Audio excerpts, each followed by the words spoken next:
오늘 하나님께서 우리에게 주신 말씀은 로마서 10장 8절에서 15절까지의 말씀입니다. 오늘 말씀의 제목은 우리가 전파하는 믿음의 말씀이라는 제하의 말씀을 전할 텐데요. 오늘은 제가 아침 예배 말씀을 전합니다.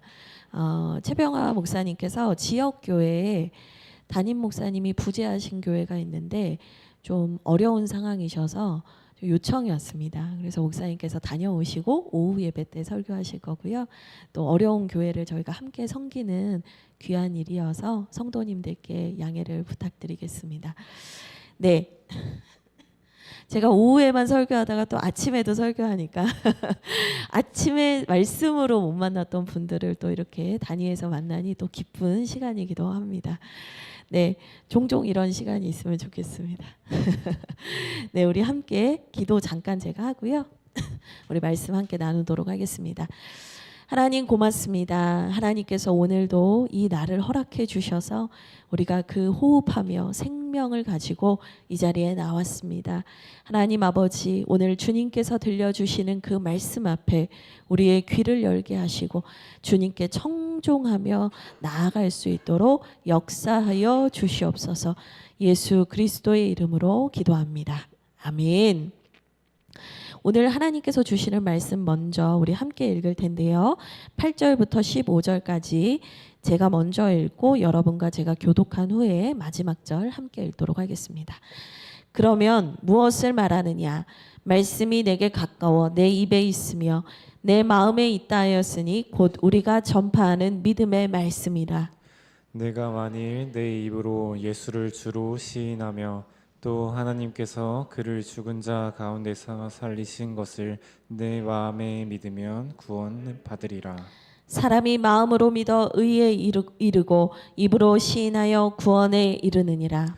성경에 이르되 누구든지 그를 믿는 자는 부끄러움을 당하지 아니하리라 하니 유대인이나 헬라인이나 차별이 없습니다. 한 분이신 주께서 모든 사람의 주가 되사 그를 부르는 모든 사람에게 부요하시도다. 누구든지 주의 이름을 부르는 자는 구원을 받으리라. 그런즉 그들이 믿지 아니하는 이를 어찌 부르리요? 듣지도 못한 이를 어찌 믿으리요? 전파하는 자가 없이 어찌 들으리요? 함께 읽겠습니다. 보내심을 받지 아니하였으면 어찌 전파하리요? 기록된 바 아름답도다. 좋은 소식을 전하는 자들의 발이여 함과 같으니라. 아멘. 네, 요즘에 이제 하나님께서 주하길 교회를 향해서 복음과 복음 전파와 전도에 대한 말씀을 계속해서 이렇게 감동을 주시는 것 같아요. 그래서 전도에 대한 얘기를 이제 말씀을 계속 전하면서 이제 목회자인 저희들도 이 복음에 대해서, 복음 전도에 대해서 되게 많은 생각을 하게 되는 시간을 보내고 있습니다. 특별히 어제는 또 하나님께서 어떤 또 경험을 하게 하셨냐면 이제 장례가 있어서 장례식장을 좀 다녀왔거든요.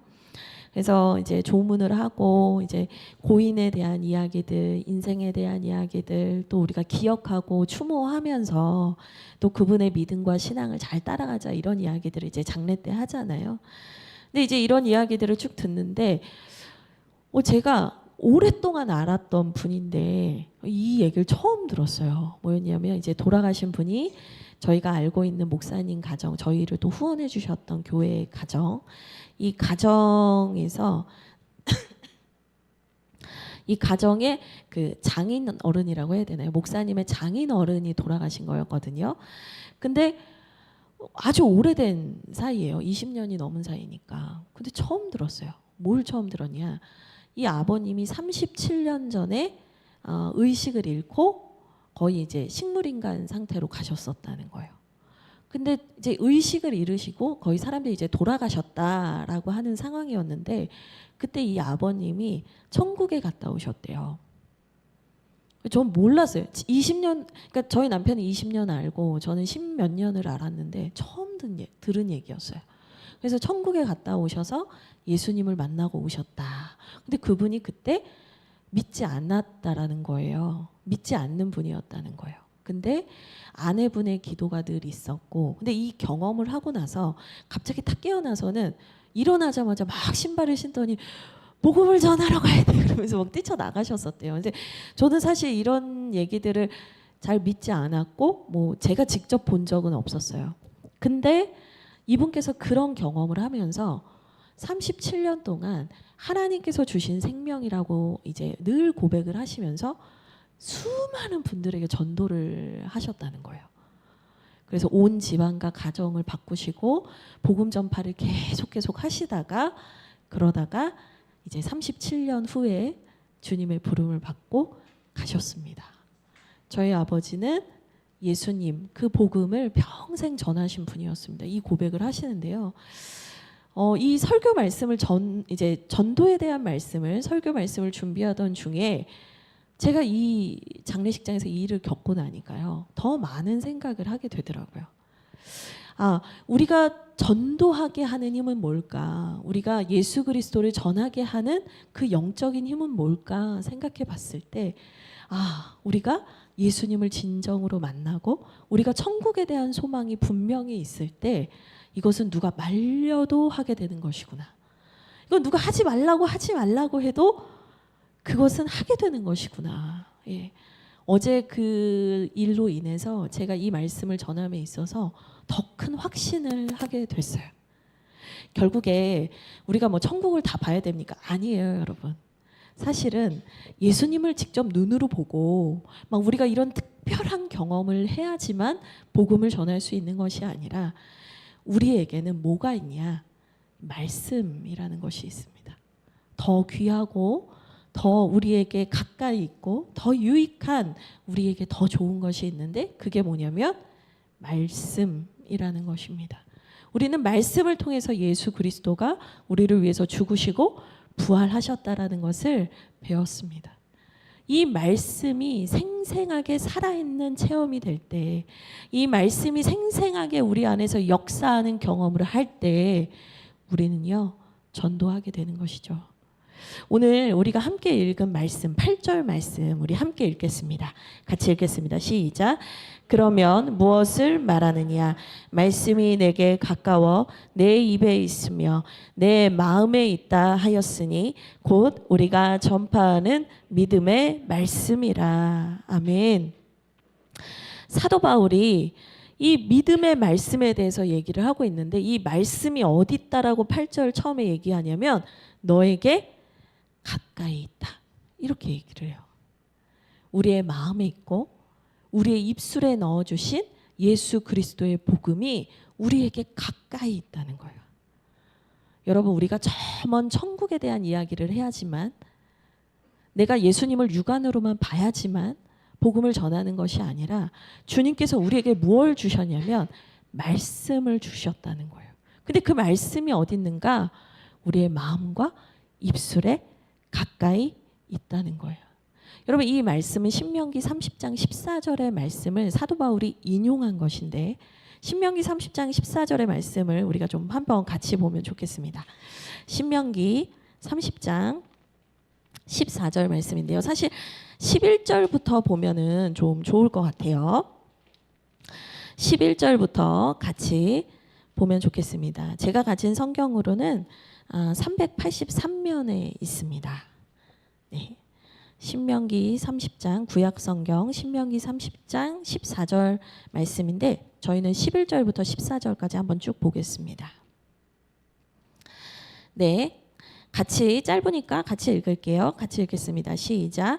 내가 오늘 내게 명령한 이 명령은 내게 어려운 것도 아니요 먼 것도 아니라 하늘에 있는 것이 아니니 내가 이르기를 누가 우리를 위하여 하늘에 올라가 그의 명령을 우리에게로 가지고 와서 우리에게 들려 행하게 하랴 할 것이 아니요 이것이 바다 밖에 있는 것이 아니니 내가 이르기를 누가 우리를 위하여 바다를 건너가서 그의 명령을 우리에게로 가지고 와서 우리에게 들려 행하게 하랴 할 것도 아니라 오직 그 말씀이 내게 매우 가까워서 내 입에 있으며 내 마음에 있은즉 내가 이를 행할 수 있느니라. 아멘. 지금 11절부터 저희가 읽었는데요. 이게 무슨 얘기냐면 하나님께서 너에게 주신 그 말씀은 저 하늘 멀리 있는 것도 아니고 저 바다 끝에 있는 것도 아니고 어디에 있는가? 너에게 있다. 그 하나님의 살아 움직이는 말씀이 어디에 있는가? 바로 너라는 살아 움직이는 사람 안에 있다 이거예요. 하나님의 말씀이 이미 우리 안에 역동하고 있다는 거예요. 그래서 여러분 오늘 8절 말씀에서 말씀이 너에게 가깝다라고 할 때 로마서 10장 8절에서 이 말씀이 단어로 뭐냐면 레마라는 단어예요. 근데 이제 뭐 한국교회 안에서는 이 레마라는 단어를 로고스라는 단어랑 대립적으로 써서 로고스는 기록된 말씀이면 레마는 하나님 나에게 주신 말씀이다. 뭐 역동하는 말씀이다. 이렇게 보통 해석을 합니다. 뭐 틀린 해석이라고 생각하진 않아요. 왜 이유가 있어요. 하지만 저는 굳이 그런 해석보다는 이 레마라는 원어가 가지고 있는 의미의 뉘앙스를 여러분들이 더 잘 아셔야 된다고 생각하는데 이 레마에는 어떤 말씀이라는 의미가 있냐면 하나님이 말씀하신, 하나님이 발언하신, 하나님이 너에게 선언하신, 하나님이 너에게 직접 넣어주신, 선포하신 말씀이라는 의미가 있어요. 그러니까 레마의 로고스와 다른 점이 뭐냐면 레마에 있는 의미는 발언하다. 하나님이 직접 말씀하시다라는 뉘앙스가 있는 것이 특징인데 로마서 10장 8절에 나와 있는 말씀이 바로 그 단어라는 거예요. 그러니까 하나님의 말씀, 우리를 구원에 이르게 하는 말씀은 하늘에 있는 것도 아니고 바다에 있는 것도 아니고 바로 네 안에 있다. 너에게 경험하게 하신 하나님의 그 말씀, 너에게 경험하게 하신 그 예수 그리스도의 죽음과 부활, 네, 그것이 우리에게 전도하게 하는 말씀이다라고 얘기를 하고 있다는 거예요. 제가 이 레마라는 말씀을 여러분들이 좀 더 이해하시기 쉽도록 성경 구절 2개를 준비했습니다. 먼저 뭐냐면 마태복음 4장 4절의 말씀입니다. 우리 같이 읽겠습니다. 시작. 사람이 떡으로만 살 것이 아니요 하나님의 입으로부터 나오는 모든 말씀으로 살 것이라. 아멘. 여기에서 이 말씀이 레마예요. 같은 단어예요. 그러니까 입으로부터 나왔다라는 게 강조돼 있죠. 이 번역을 우리나라 성경이 엄청 잘한 거예요. 그렇죠? 그다음에 누가복음 5장 5절도 한번 보겠습니다. 같이 읽겠습니다. 시작. 선생님, 우리들이 밤이 새도록 수고하였을 때 잡은 것이 없지만은 말씀에 의지하여 내가 그물을 내리리이다. 아멘. 이 말씀은 뭐냐면 주님께서 베드로를 부르실 때 이 배를 잠시 띄우라 하시고 밤새 수고했지만 물고기를 잡지 못했던 베드로에게 오른편에 그물을 던져라 얘기를 합니다. 그랬더니 베드로가 응답한 게 뭐였냐면 제가 잡은 것이 없는데 말씀에 의지하여서 던집니다. 근데 이 말씀이 레마예요. 그러니까 주님께서 오른편에 던지라 나에게 주신 그 말씀에 의지해서 제가 순종하겠습니다. 할 때 이 레마가 사용된다는 거예요. 그러니까 이제 레마의 중요성은 뭐냐? 그분이 나에게 말씀하셨다. 그분이 나에게 주신 말씀. 이 말씀이 내 안에서 역사하고 내가 경험하고 내가 생생하게 체험한 그 말씀이 우리로 하여금 이 믿음의 말씀, 나를 믿게 한 이 말씀을 전파하게 하는 힘이 있다는 거예요. 여러분, 남이 뭘 경험하고 남이 뭘 안다고 해서 그게 나를 전도하게 만들진 않아요. 여러분을 전도하게 만드는 힘은 어디에 있냐면 내가 경험한 하나님에 있다 이 말인 거예요. 내가 생생하게 하나님을 경험할 때 우리는 그 복음을 전하는 인생이 된다는 거예요.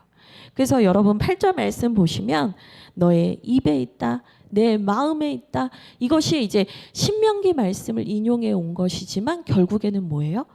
항상 우리가 이 말씀을 생각하게 되고 나도 모르게 툭 치면 이 말씀이 나올 정도로 그 내 안에서 역사하시는 하나님이 나에게 가까울 때 나는 이 복음을 전할 수 있습니다. 사도 바울은 이 얘기를 하고 있는 것이죠.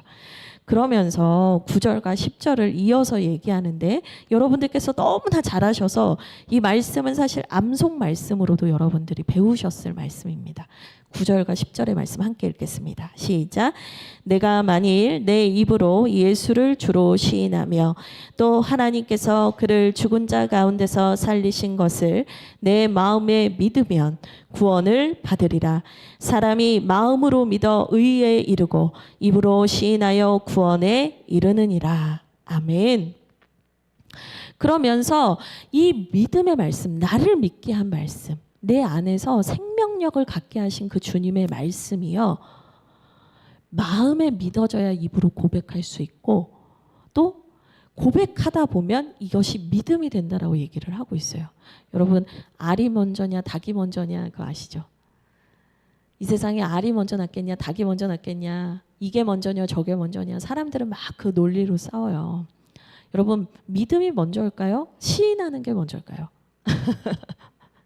자, 우리가 여기서 아침이지만 집중, 정신 집중, 몽롱한 정신을 바로 세우고, 믿음이 먼저일까요? 시인이 먼저일까요? 오늘 9절과 10절에 의하면 어떨까요? 네, 지금 어느 하나 지금 확답을 못하게. 근데 여러분들께서 이 말씀을 잘 보시면 어떻게 되어 있냐면, 9절에는 마음에 믿으면, 입으로 시인하고 믿으면 구원을 받는다. 시인이 먼저 나와요. 근데 10절을 한번 보세요. 마음으로 믿으면, 마음으로 믿고 나서 시인하면 구원에 이른다. 이렇게 나와요. 그러니까 9절과 10절이 의도적으로 믿음과 시인을 교차해서 쓰고 있단 말이에요. 의도적인 거예요. 의도적인 거예요. 뭐냐? 결국에는 뭐냐면, 내 안에서 그 주님의 말씀을 받아서 구원받은 사람들에게는 이 믿음과 시인하는 것이 하나라는 거예요. 별개의 것이 아니라는 거예요. 믿는 사람만이 시인할 수 있고, 시인하는 것이 우리에게 선포하는 것이 믿음이 된다는 거예요. 그러니까 한마디로 뭐냐면 순환하게 된다는 거예요. 그러니까 나를 살게 한 그 구원의 말씀을 내가 계속해서 전하지 않으면 어떻게 되겠어요? 내 마음의 믿음이 약해진다는 말이기도 해요. 내가 마음으로 믿는 것에 대해서 적극적으로 이것을 선언하고 선포하지 않으면 어떻게 된다는 거예요? 내 믿음이 연약해질 수 있다는 거예요. 사도 바울은 의도적으로 이것을 하나라고 말하고 있어요. 우리를 경험하게 한 말씀, 우리를 살아나게 한 말씀, 우리를 새로운 존재로 구원받게 한 그 하나님의 말씀은요, 우리 안에서 지금도 내 입술과 내 마음을 순환하면서 계속해서 반복하면서 그 믿음을 굳세게 하고 있다는 거예요. 여러분, 이게 어디에 나타나느냐? 시제로 나타나요. 원문을 보면 8절에 전파한다, 9절에 시인한다, 그 다음에 9절과 10절에 다 나오죠. 시인한다, 믿는다, 이게 다 현재형 시제로 되어 있어요. 나를 만나주신 그 주님의 말씀, 저 멀리 있는 말씀 아니고 내가 만났던 그 예수 그리스도를 내가 시인하고 그 선포가 믿음이 되고 전파하게 되고 다시 믿음이 되고, 다 현재형이에요. 우리가 지금 이것이 내 안에서 살아 역사하고 있는 말씀이 되기 위해서는 우리는 계속해서 반복해야 된다는 거예요. 여러분들이 현재형 시제에서 갖고 있는 의미를 아시죠? 일반적인 원리나 진리, 그다음에 반복되는 거, 해가 뜬다, 진다, 이런 건 다 뭐로 표현해요? 네, 우리 태우가 고3인데 갑자기 당황스러워요. 여러분, 해가 뜬다, 진다, 영어에서 어떻게 표현해요? 일반적인 원리나 진리는 현재예요. 그렇죠? 반복되는 것은 현재란 말이에요. 이것은 한 번으로 끝나는 일회적 사건을 얘기하는 것이 아니라 우리가 계속해서 선언하고 선포하고 전파하고 다시 그것을 믿음으로 받아들이는 이 반복되는 과정을 통해서 우리는 생명력 있는 신앙인으로 살아가게 된다라는 걸 로마서 10장 8절에서 10절은 얘기를 하고 있는 것입니다.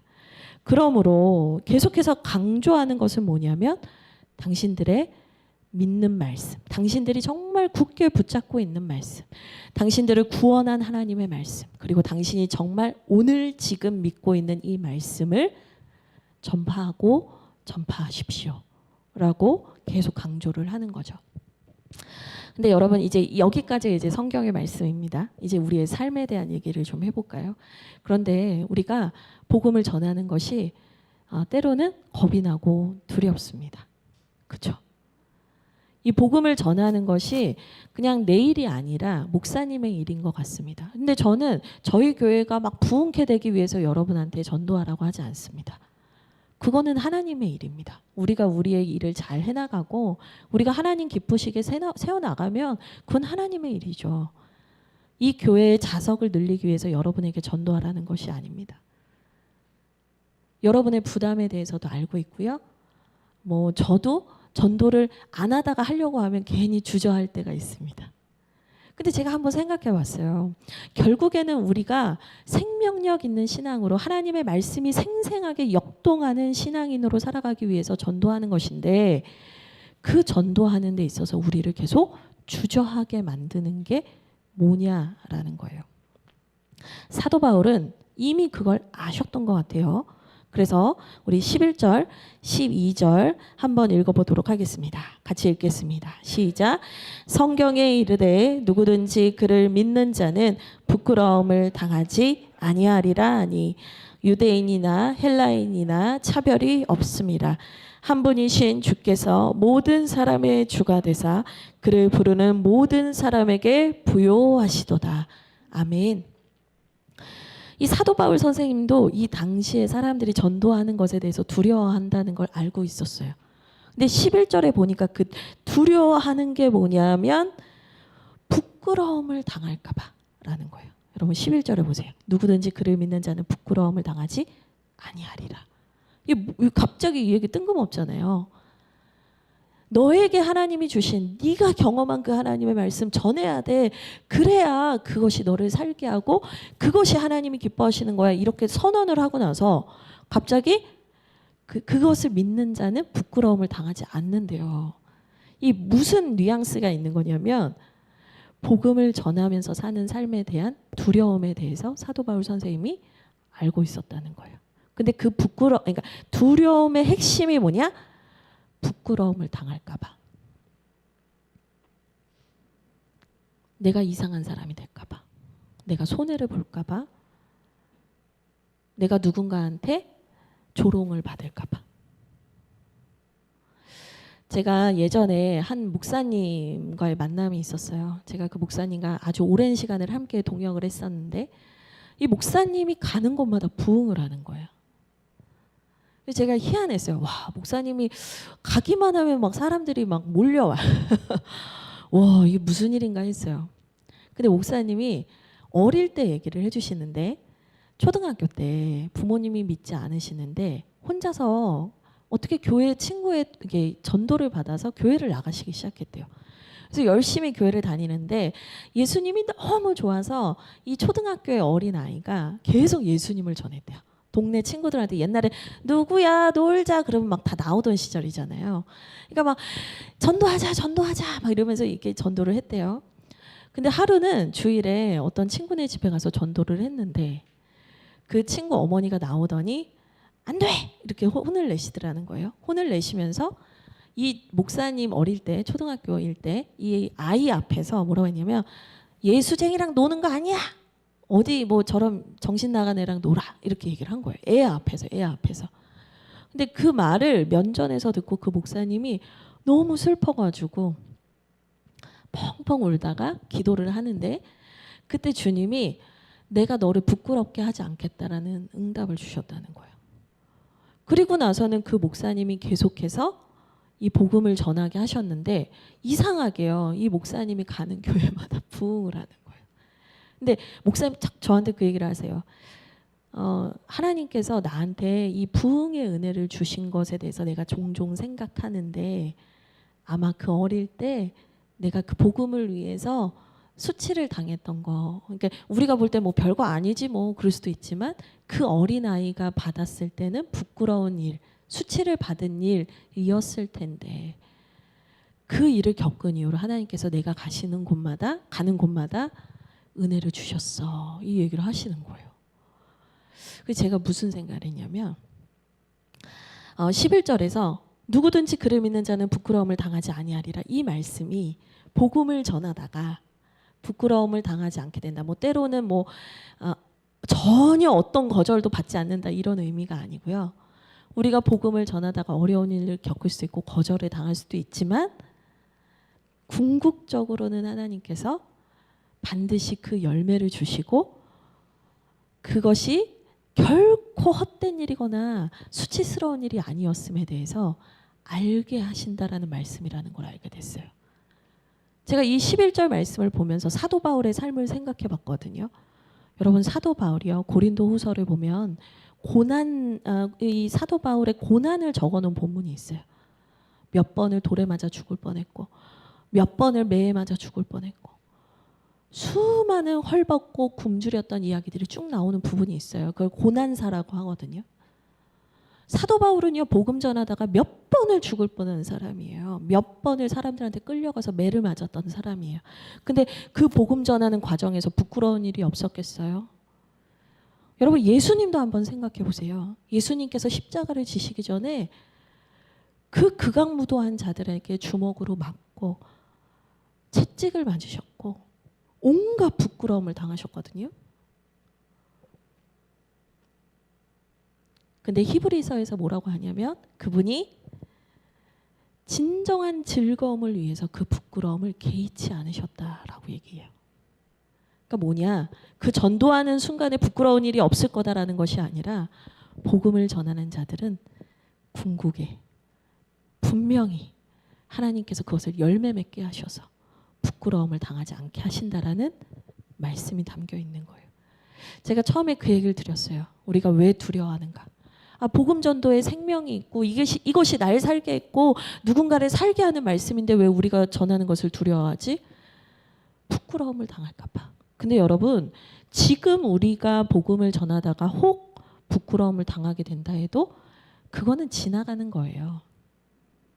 하나님께서는 우리를 어떻게 하신대요? 영원한 기쁨과 즐거움으로 영원한 면류관으로 우리를 세워주신다라고 약속해 주신다는 거예요. 또 12절을 보시죠. 12절에 보면 유대인이나 헬라인이나 차별이 없다. 갑자기 또 차별 얘기가 나와요. 아니 갑자기 이렇게 바울 선생님은 이렇게 뭐가 이렇게 많이 건너뛰어. 갑자기 웬 차별 이렇게 얘기하실 수 있어요. 근데 여러분 여기에서 핵심 단어는 뭐냐면 12절 차별이 없음이라 쭉 한 다음에 주께서 이제 여러분 동그라미 하셔도 좋아요. 모든에다가 동그라미를 하십시오. 모든 사람의 주가 되사 그를 부르는 모든 사람에게 부요하시도다. 자, 이게 무슨 얘기냐면 복음 전도를 하는 데 있어서 사람들이 두려워하는 이유 두 번째가 뭐냐? 하나님이 이분을 구원하실지 모르겠어요 라고 얘기하시는 분들이 되게 많아요. 우리가 잘못된 예정론 안에 있을 때가 많아요. 하나님이 구원하실 사람을 정해놨다라고 믿는 분들이 생각보다 많아요. 여러분 성경은 그렇게 얘기하지 않아요. 모든 사람을 구원하기를 원하신다고 했어요. 근데 우리가 자꾸 이 사람이 변하겠나 또는 하나님께서 이 사람을 구원하기를 원하실까 이걸 자꾸 이렇게 의심하고 궁금해할 때가 있어요. 근데 성경은 뭐라고 해요? 주님은 모든 사람의 주가 되사 그를 부르는 모든 사람에게 부요하신 분입니다. 주님의 복음은 누구를 향해 있냐면 모두를 향해 있다. 여러분 우리가 복음을 전함에 있어서 계속해서 이 사람이 믿을까 말까를 자꾸 고민할 때가 있고 내가 이것을 전할 수 있는 사람인가를 고민할 때가 있어요.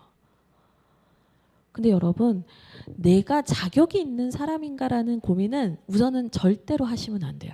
왜냐? 여러분 우리는 원래 자격이 없어요. 우리는 단 한 번도 자격이 있었던 적이 없어요. 로마서 5장 8절에 보면 우리가 아직 죄인 되었을 때 하나님께서 자기의 사랑을 우리에게 확증해 주셨다라고 말씀하세요. 우리가 죄인 되었을 때. 여러분 우리는 자격이 있었던 적이 단 한 번도 없어요. 그럼 지금도 없어요. 왜? 우리를 의롭게 한 것은 믿음으로 말미암는 의지 율법이 아니에요. 예수 그리스도의 피가 우리를 깨끗하게 한 거지 우린 아무 자격이 없어요.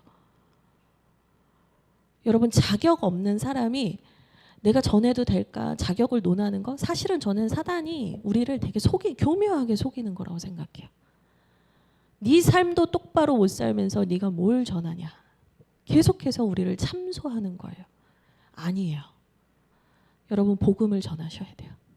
그래야 여러분이 자격지심과 내 한계에 갇혀 있는 신앙에서 벗어날 수 있는 거예요. 하나님의 크심을 볼 수 있게 되는 거예요. 하나님이 살아있다는 걸 여러분이 경험하게 되는 거예요. 계속 내 안에서 계산해요. 이게 내가 전할 만한가? 내가 전한다고 저 사람이 믿겠나? 내가 이러다가 부끄러움을 당하면 어떡하나? 저 사람을 하나님이 구원하실 마음은 있는 것인가? 여러분 이것은 다 인간적인 것이에요. 다 인간주의적인 것이에요.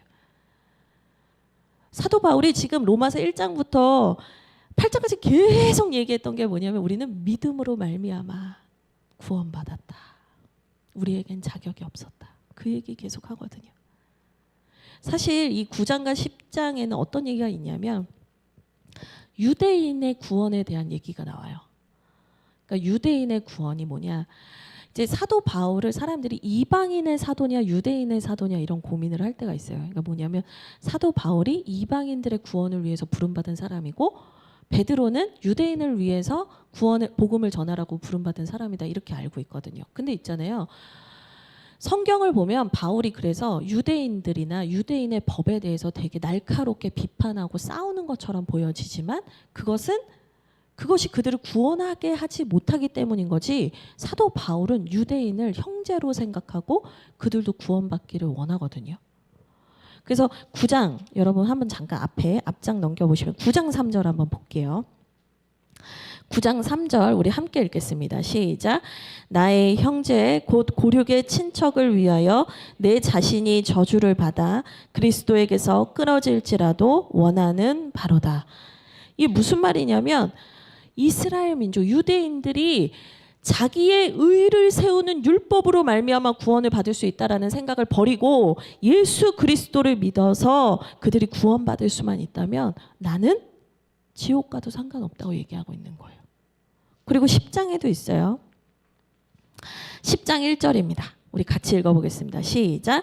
형제들아 내 마음에 원하는 바와 하나님께 구하는 바는 이스라엘을 위함이니 곧 그들로 구원을 받게 함이라.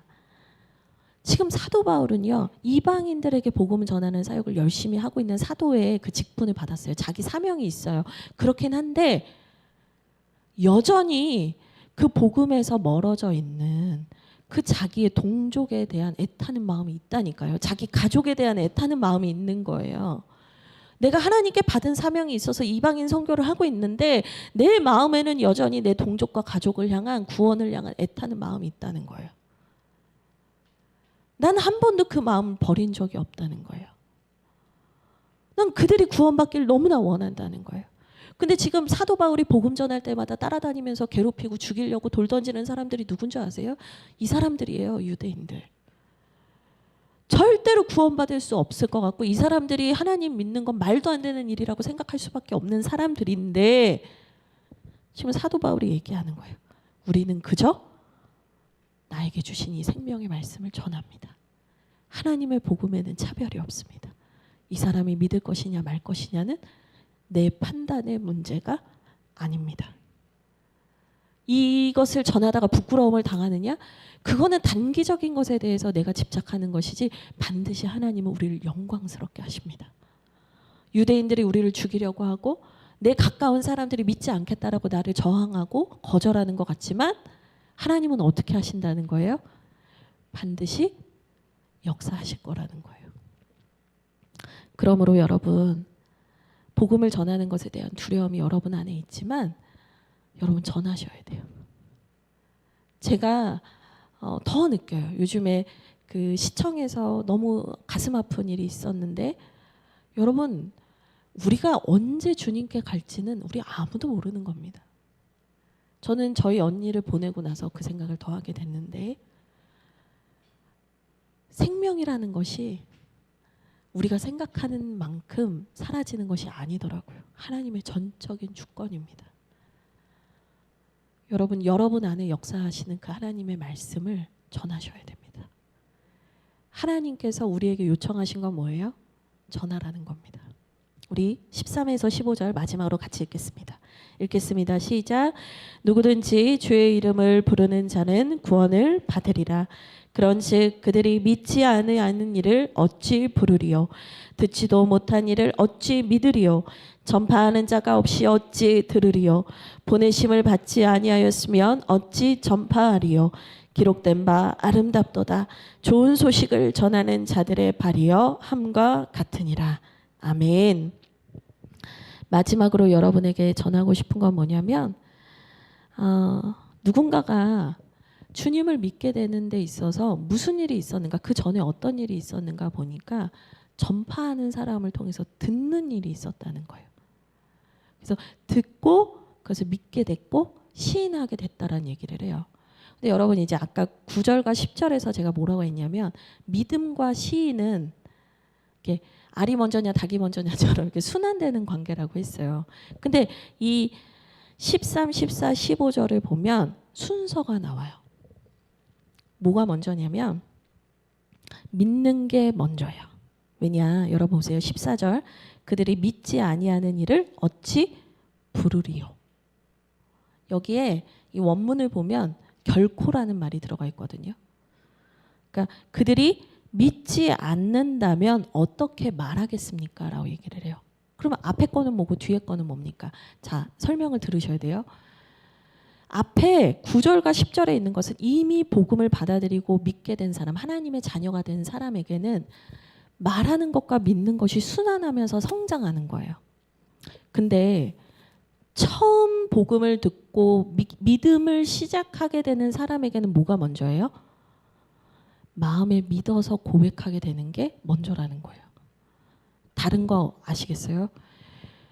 믿고 있는 사람에게는 이것이 순환하면서 우리를 자라게 하는 신앙의 힘이 되는 건데 처음 믿는 사람에게는 뭐가 먼저냐? 믿어야 고백하는 일이 시작된다는 거예요. 근데 그 믿음은 어디서 난대요? 들음에서 난대요. 그러니까 전하는 사람이 없는데 어찌 믿겠느냐. 근데 더 중요한 게 뭔지 아세요? 15절. 근데 보내심을 받지 아니하였으면 어찌 전파하리요.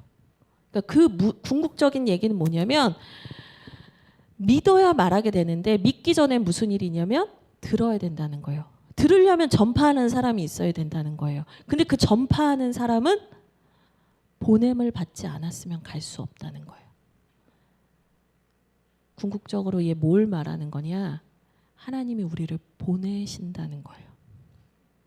우리가 복음 전도하는 사역은 내가 내 임의로, 내가 내 힘으로, 내 의지로 하는 것이 아니라 하나님이 보내시는 사역이라는 거예요. 하나님의 선교라는 거예요. 하나님께서 하시는 일이라는 거예요. 하나님께서 그 마음을 부어주시고 우리를 보내신다는 거예요. 이 보내신다가 아포스톨로스라는 사도라는 단어랑 연결이 돼요. 하나님은 우리를 보내신다는 거예요. 전하라는 거예요. 들어야 된다는 거예요. 그래야 마음으로 믿어 입으로 시인하고 그 사람 구원받는다는 거예요. 여러분, 하나님께서 여러분을 만나주신 것, 여러분에게 생생한 체험을 하게 하신 것, 생명의 역사를 경험하게 하신 것, 여러분 한 분이 잘 살도록 여러분 한 분만 그냥 구원받고 천국 가도록 주신 것이 아니라 너희도 누군가에게 들어 그 믿음을 받았으니 이제는 너희가 그 복음을 전하라고 주님은 우리를 파송하고 계신다라는 것입니다. 이제 말씀을 정리하려고 하는데요.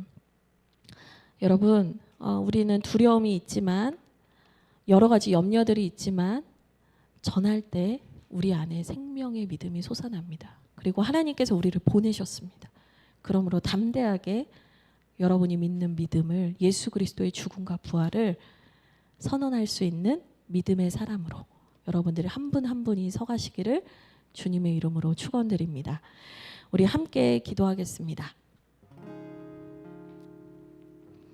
우리 먼저는 함께 기도할 텐데 여러분의 삶에서 여러분을 살게 했던, 여러분을 구원했던 그 말씀이 내게 가까이 있는가 먼저 돌아보시기를 바랍니다. 그 생명의 말씀이 여러분에게 가까이 있는가? 내가 그 말씀에서 멀어져 있는 것은 아닐까? 내가 주님을 믿는다 하지만 그 말씀에서 내가 멀리 떠난 것은 아닌가. 우리 이 시간 나의 삶을 돌아보며 하나님 앞에 내 모습을 정직히 아뢰며 하나님을 찾으며 우리 기도하겠습니다. 같이 기도합니다. 하나님 고맙습니다. 감사